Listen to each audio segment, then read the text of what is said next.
En algún momento, tu tarjeta de crédito va a fallar. No porque te hayas olvidado de un pago, no porque tu puntaje de crédito se haya derrumbado, sino porque el sistema decidió silenciosamente que cuesta demasiado caro que tú existas. Un día funciona, al siguiente no. Sin advertencia, sin correo electrónico, solo una pantalla de rechazo mirándote mientras las compras de comestibles esperan en la cinta transportadora. Esto no es un error técnico, es un rediseño.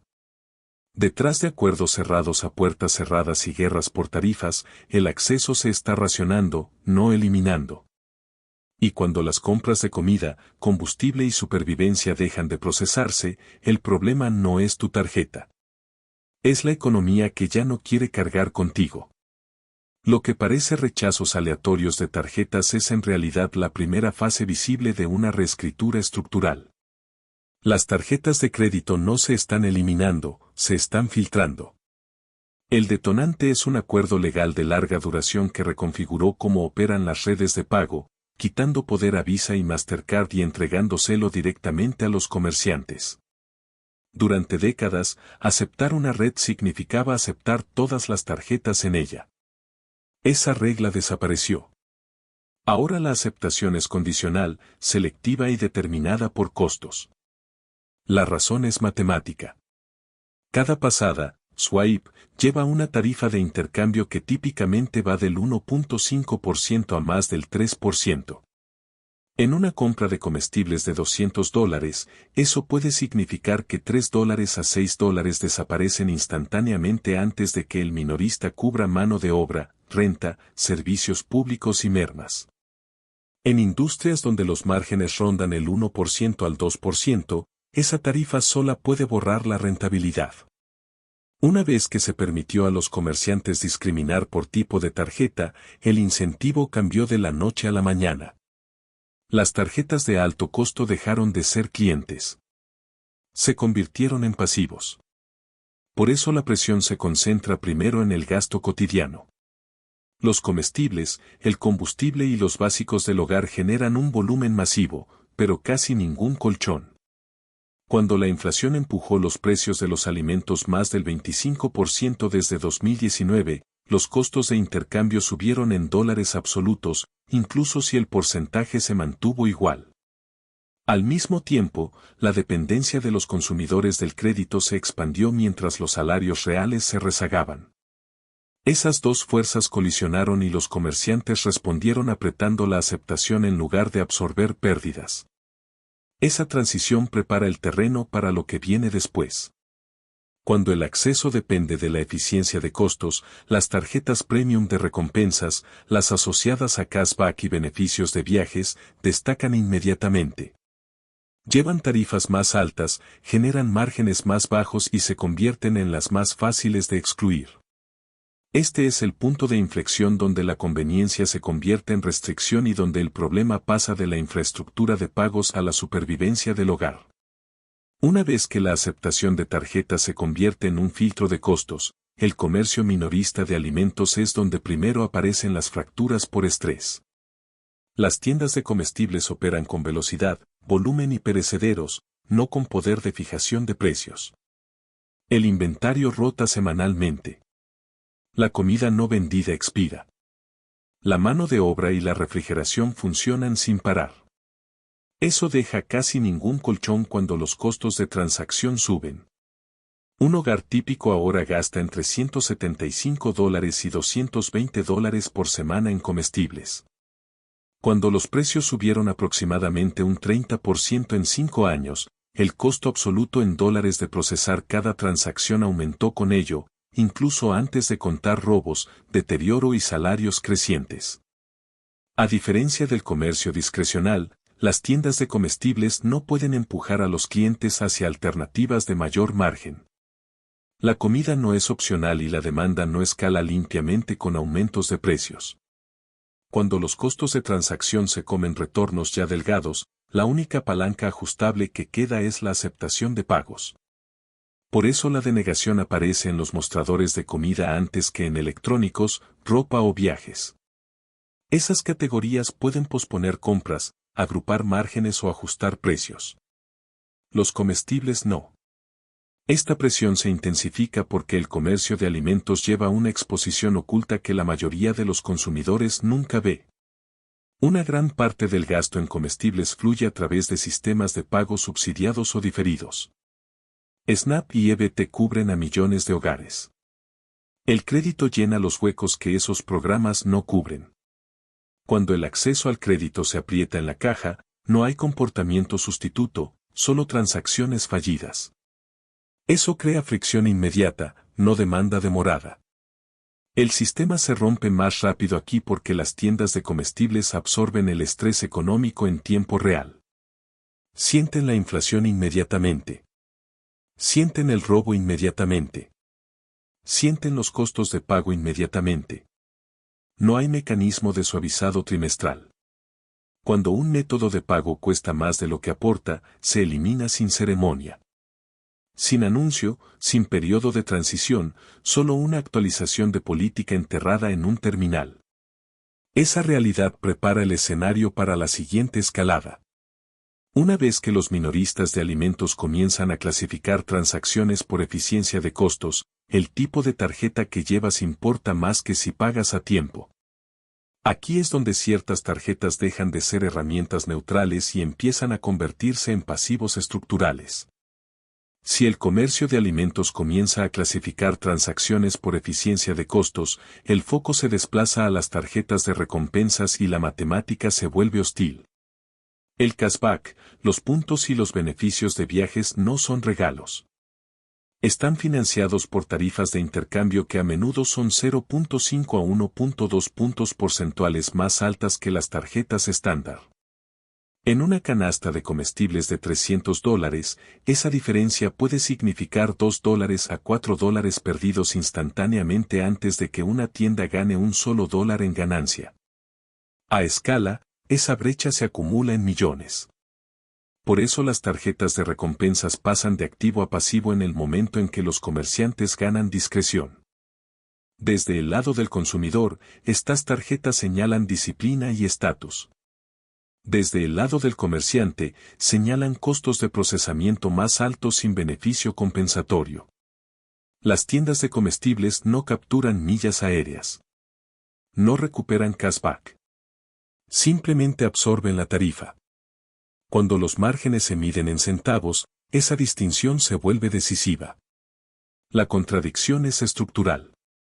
Las tarjetas de recompensa se comercializan como financieramente inteligentes, pero dependen de un sistema donde los comerciantes subsidian silenciosamente los beneficios. Una vez que ese subsidio se vuelve opcional, el incentivo colapsa.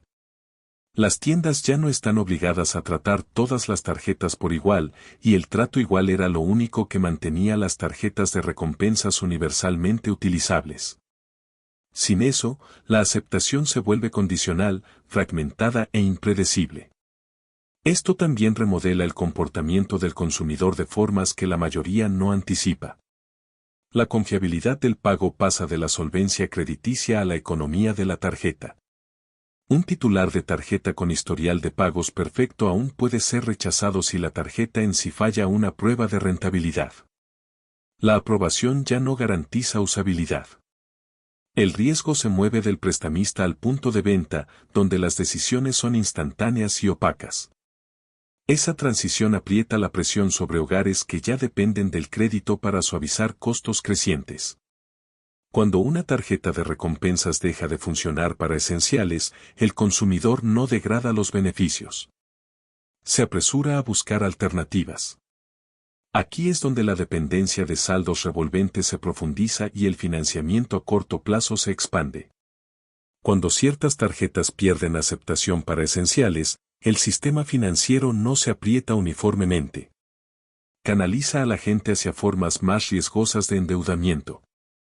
El crédito deja de funcionar como herramienta de presupuestación y empieza a operar como infraestructura de emergencia. Ese cambio ya es visible en los números.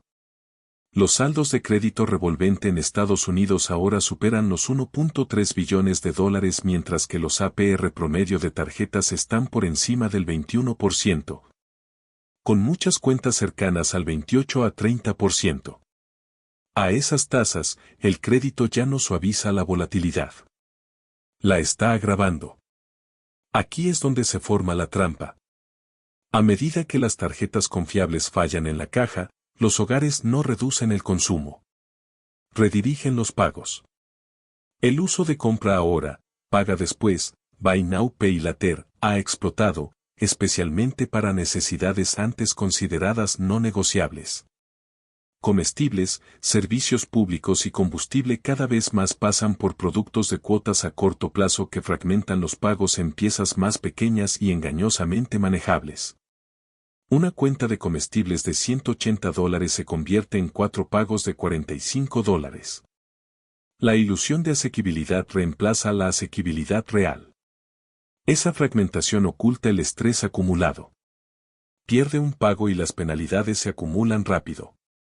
Múltiples planes BNPL se superponen.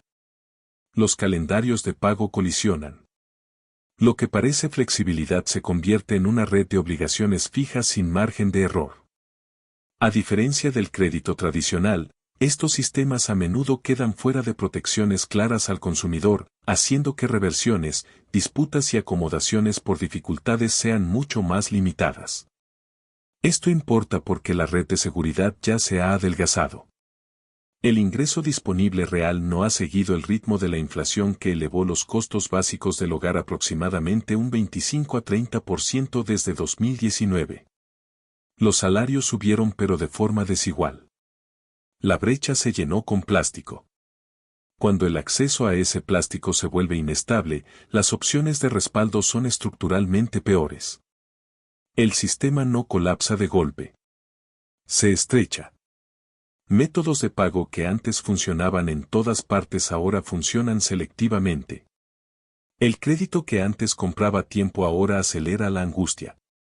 A medida que los hogares se deslizan más profundo en financiamiento a corto plazo, sus perfiles financieros se degradan, haciéndolos menos atractivos para los prestamistas precisamente cuando la dependencia alcanza su pico.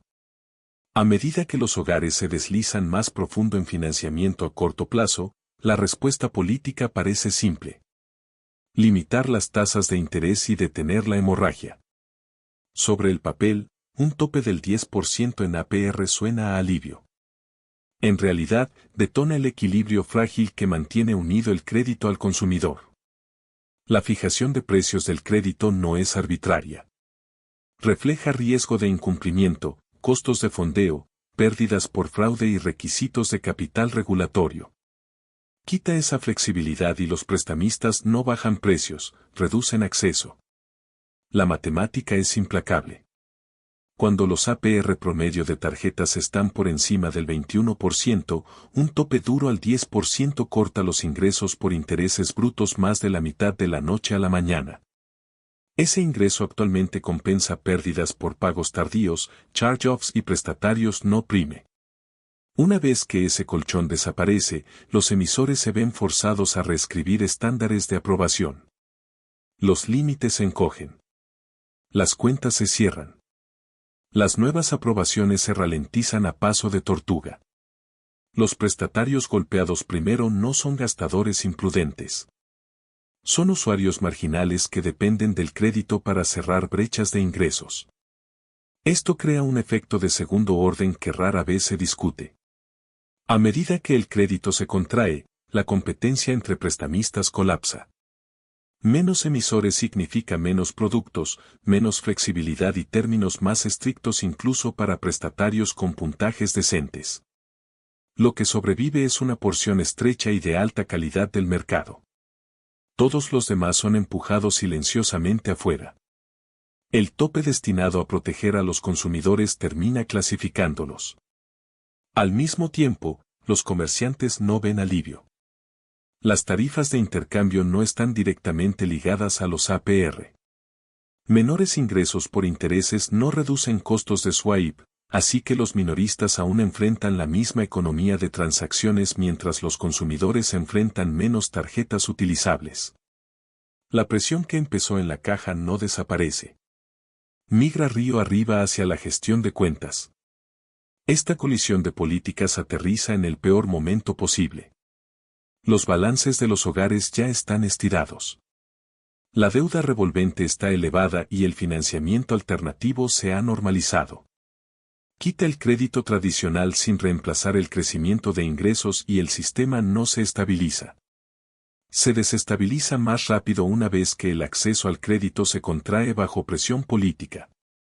El timón lo es todo y este apretón colisiona con un mercado laboral que se deteriora rápidamente. Los sistemas de crédito están diseñados para absorber shocks cuando el ingreso es estable. Fallan cuando el ingreso desaparece. Ese es el punto de inflexión que se acerca ahora. Los grandes empleadores están recortando costos agresivamente, no anticipando una recesión, sino porque los márgenes y metas de productividad lo exigen. Los despidos ya no son defensivos. Son estructurales. Lo que hace peligrosa esta colisión es quien está siendo removido de las nóminas. Los recortes recientes se concentran en roles asalariados de cuello blanco que históricamente anclaban el gasto del consumidor. Esos trabajos sostenían hipotecas, tarjetas de crédito, suscripciones y demanda discrecional. Cuando esos cheques desaparecen, la pérdida se propaga inmediatamente. Un hogar ganando $180,000 al año que pierde ingreso no reduce el gasto un 5%. Lo congela. Las obligaciones fijas permanecen. El flujo de caja colapsa. Aquí es donde el apretón de crédito convierte despidos en estrés sistémico. En ciclos previos, los trabajadores desplazados se apoyaban en líneas de crédito mientras buscaban nuevos roles. Ese puente ahora se está estrechando. Los emisores están bajando límites, cerrando cuentas inactivas y endureciendo la suscripción justo cuando la duración del desempleo se alarga. Un trabajador que pierde ingreso hoy enfrenta menos opciones de crédito utilizables que alguien en la misma posición hace 5 años, a pesar de costos de vida más altos. La escala importa. Los costos de servicio de deuda de los hogares han subido bruscamente mientras las tasas subieron y los colchones de ahorro se erosionaron. Al mismo tiempo, las vacantes han declinado y los ciclos de contratación se han alargado. El resultado es un desajuste entre resiliencia financiera y realidad del mercado laboral. Una interrupción de ingresos de 90 días ahora produce fallas en cascada, pagos perdidos, degradaciones de cuentas, daño al puntaje de crédito y exclusión eventual. Esta convergencia también debilita la economía más amplia. Cuando el crédito y el empleo se contraen simultáneamente, el consumo se contrae más rápido de lo que los policymakers anticipan. El gasto no baja suavemente, cae por grietas. Las empresas ven caer ingresos, responden con más recortes y refuerzan el ciclo. A medida que las compañías buscan reducciones permanentes de costos tras debilitamiento del crédito y la demanda, la automatización se convierte en la salida preferida. No porque aumente el crecimiento, sino porque elimina riesgo de nómina. El error crítico es donde aterriza esa automatización. En lugar de reemplazar roles de baja productividad primero, las firmas están eliminando posiciones de alto salario que antes impulsaban el consumo.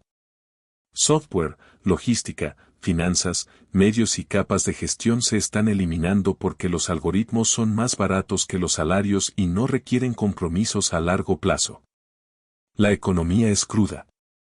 Reemplazar un rol asalariado de $150,000 con herramientas de IA que cuestan $20,000 a $40,000 al año entrega expansión instantánea de márgenes. Multiplícalo por miles de posiciones y los ahorros alcanzan miles de millones. Desde la perspectiva del balance, es racional. Desde la macro, es destructivo. Esos trabajos no solo producían output, sostenían demanda. Cuando desaparecen, el gasto desaparece con ellos. Esto crea un desbalance estructural. La automatización impulsa métricas de productividad mientras vacía el poder adquisitivo. La producción por trabajador sube, pero el ingreso total baja.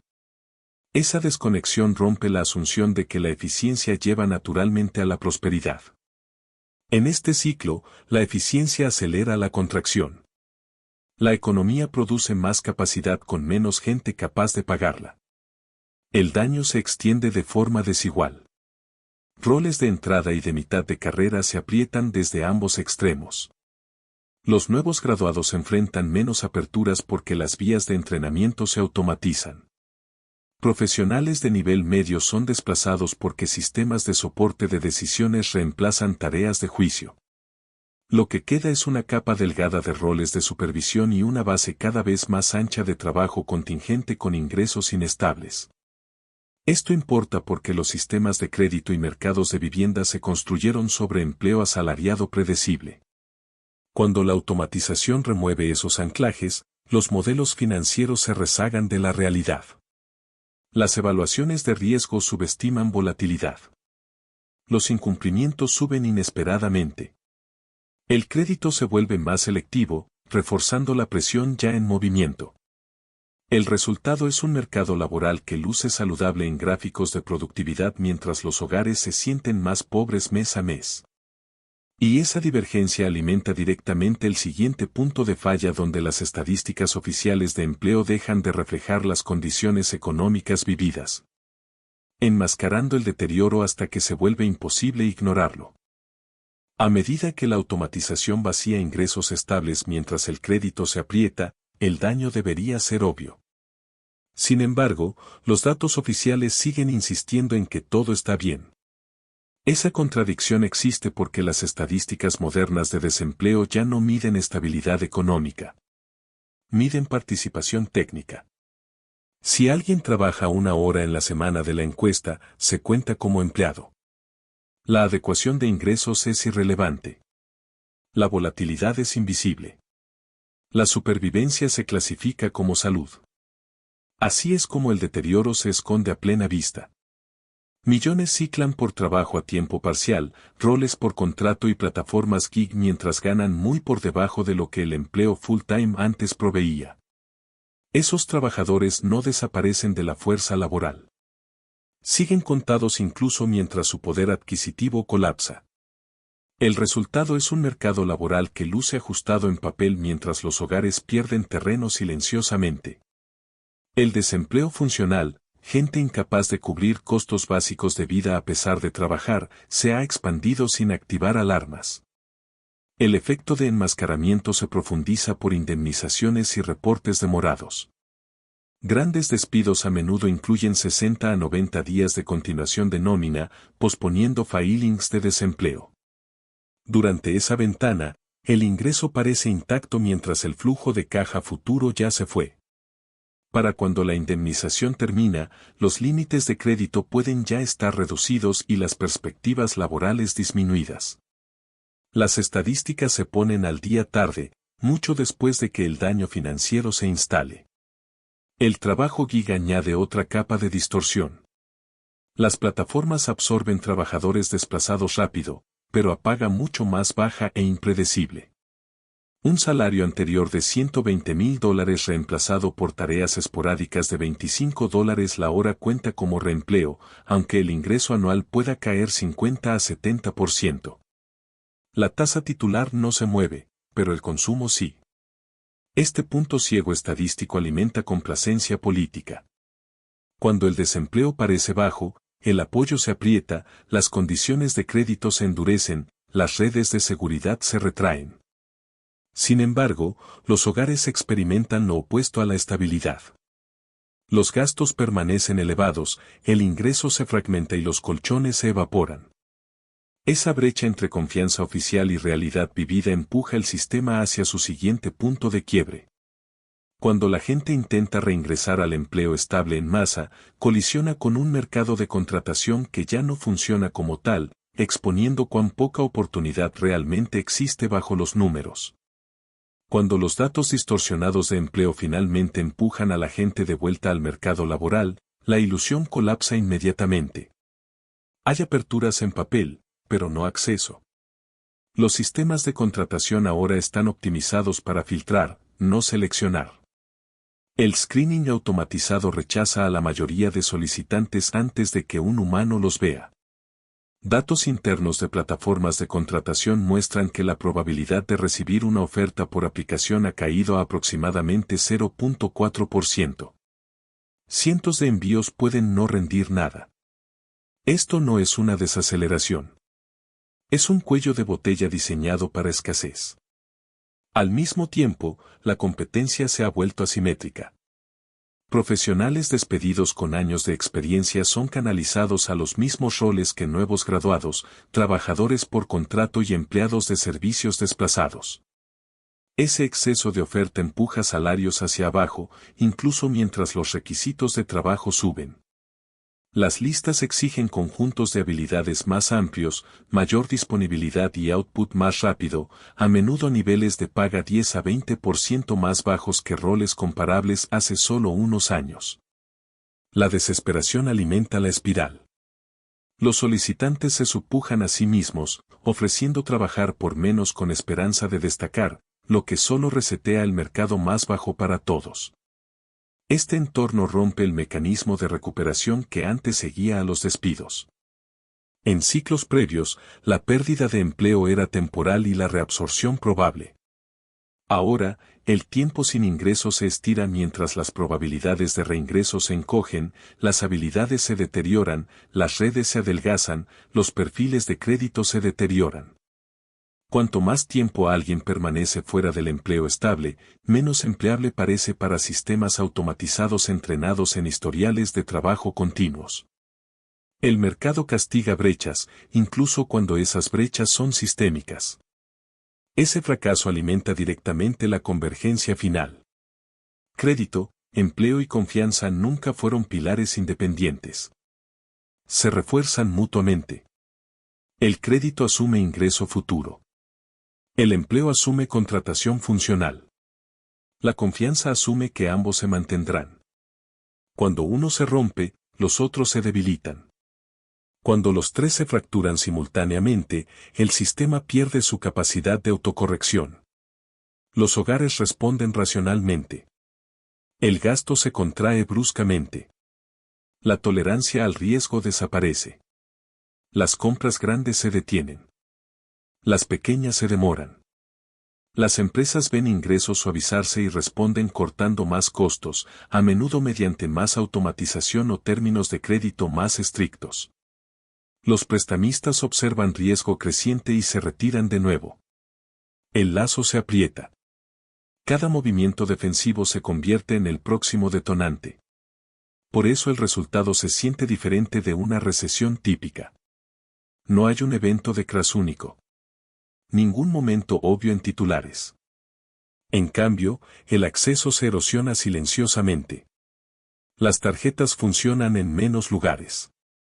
Los trabajos existen pero permanecen inalcanzables. Los datos oficiales se mantienen calmados mientras el comportamiento privado se vuelve defensivo. La economía no cae, se estrecha. En ese punto, la confianza no desaparece por miedo.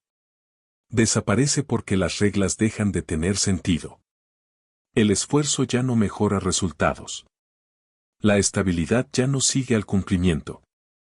Sistemas diseñados para suavizar volatilidad comienzan a amplificarla. Y una vez que la gente internaliza ese cambio, el comportamiento cambia permanentemente. El peligro no es el pánico. El peligro es la adaptación. Porque cuando una sociedad se adapta a la inestabilidad, deja de esperar recuperación y empieza a prepararse para la ausencia en su lugar.